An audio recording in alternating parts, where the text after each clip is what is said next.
Brain drain, also referred to as the summer slide, affects students of all grades around the country. Brandon Cardet-Hernandez is the Chief Strategy Officer for a unique company called Mrs. Wordsmith. Good morning, Brandon. Good morning. Thanks for having me today. Well, thanks for being here, because I think parents and teachers certainly worry about kids when they're in summer vacation out of school. So brain drain sounds self-explanatory, but can you expand on it? What are we looking at? Yeah. Well, I'm going to tell you a thing that teachers and educators in Indiana have known for a long time, former teacher and principal myself.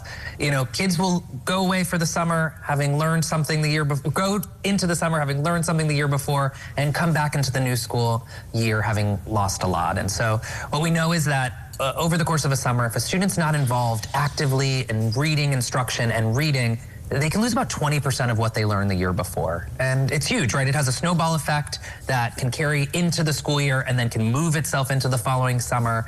And it's something we need to be paying attention to as parents. Well, and I imagine all of that was exacerbated by the pandemic and the children who were learning from home and not having accessibility. So that probably rolls into what the work you're doing.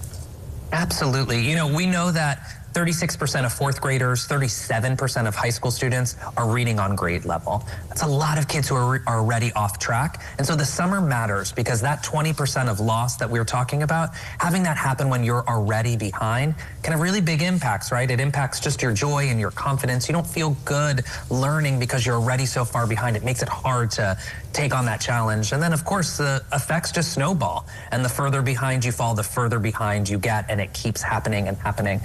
It makes it hard to catch up.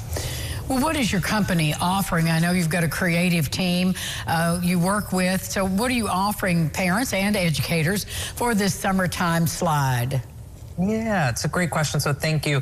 You know, I'm focused on video games as one of the many solutions that parents can take on in their house. And so I think it's important for families not to hear this and think, oh my God, I'm supposed to turn my living room into a classroom, right? Summer's supposed to be fun, it should be joyful, and kids should be having a good time. But we can carve out these small opportunities. So we have video games. They're about 30 minutes of play each day. One's Ridiculous. It's an early phonics game that's teaching those like beginning reading skills like decoding and sight words. The other one is Word Tag for our older kids. It's a high voltage game where they're zipping around and learning new vocabulary words. Both of these have short play times, but enough that you're reinforcing skills. And then, of course, we have a bunch of print products, from tabletop card games to Word a Day tools that just create these opportunities in our house to make learning fun, for students to be expanding those vocabularies in the summer months, so that they can stay on track when they get back into school. And what's the age range you're targeting?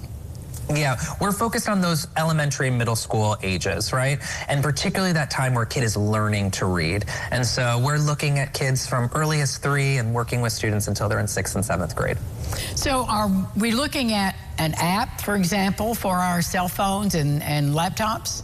Yep, absolutely. There's 2 games. One is Ridiculous, and you can buy that and download it at any of the app stores. And of course, then there's also Word Tag, where you can do the same. Ridiculous is for those early readers who are just learning how to read. And then our Word Tag game is a vocabulary expanding game that will help our kids who already have those foundational reading skills, but need to develop that vocabulary during the summer months. Brandon, please send our viewers to a website where they can learn more. Of course, you can check out more about the science of reading, and the Mrs. Wordsmith products at mrswordsmith.com/science. Thank you, Brandon. Great information. Thank you so much. And we'll have more local lifestyles for you right after this. Stay with us.